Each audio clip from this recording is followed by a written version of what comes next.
These disorders are so carefully interwoven with aging of the body and aging of the brain. And even though some young people are diagnosed with Alzheimer's, the majority of people that are diagnosed with some form of dementia are older. The average age of diagnosis for Alzheimer's is 80 years old. It's not young people.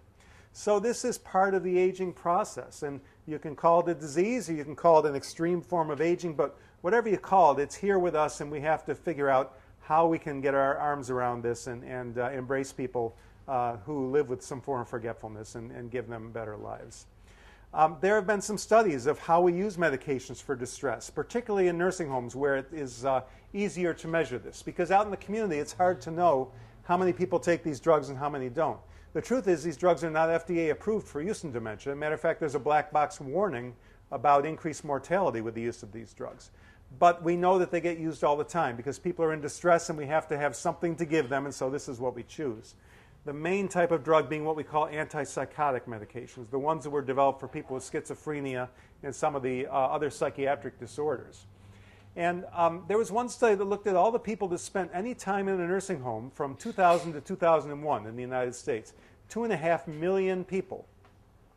And they looked at the medications they received during that year, and what they found was that 27.5%, almost 700,000 people, had been given an antipsychotic drug during their stay.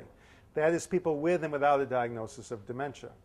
Furthermore, when they looked at the people, they found that using national nursing home prescribing guidelines, fewer than half of them were getting them in accordance with any kind of guidelines. About a quarter had no appropriate indication. And maybe the scariest number is over 100,000 mostly frail older adults were getting more than the maximum recommended daily dose. So this is a real issue.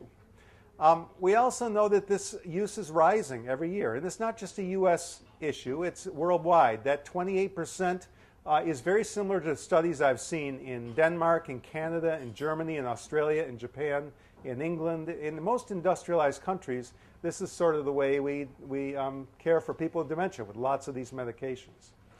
Just to give you some numbers, in the United States, the total cost of antipsychotic drugs bought in the United States last year was about $20 billion. Now, the U.S. is getting about $500 million in Alzheimer's support from the government, research support, so 40 times that.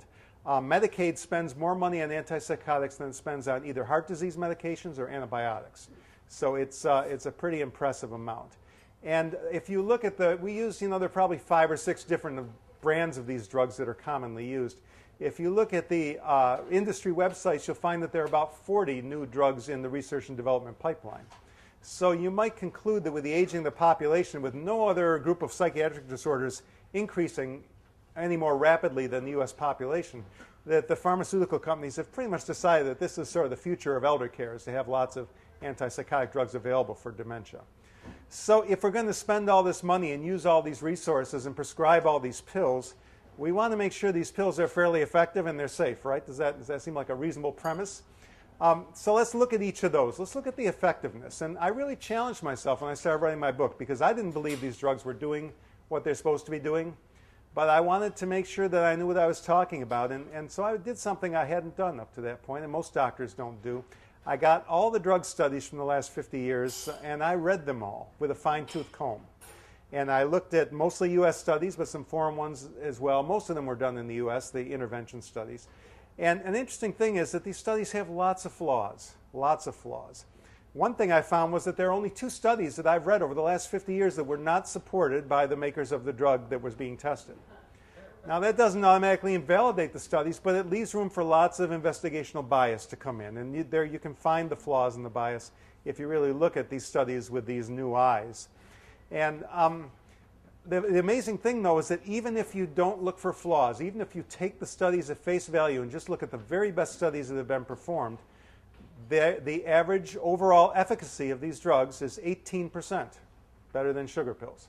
So that's fewer than 1 out of 5 people, even if you don't find any flaws in the study. That's the best you can do with these pills. And I usually ask the doctors in my audience, okay, you got a patient with pneumonia, who's going to choose an antibiotic that works less than 1 out of 5 times? And nobody ever does, of course.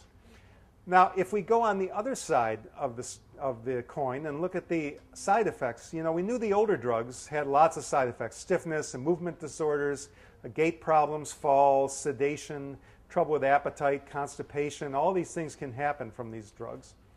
And the newer drugs came out around 1995 and after, and they were touted as being equally effective and much safer than the old drugs.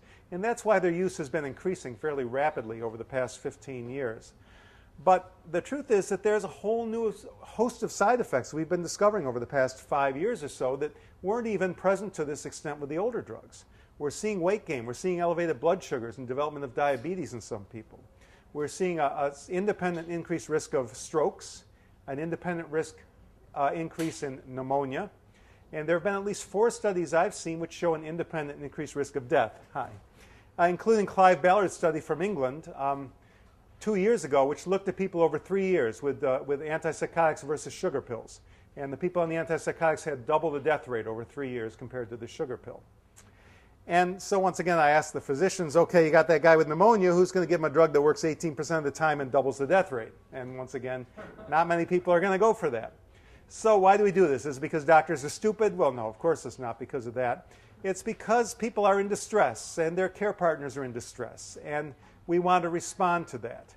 And we do it, frankly, because we don't have a better pill right now.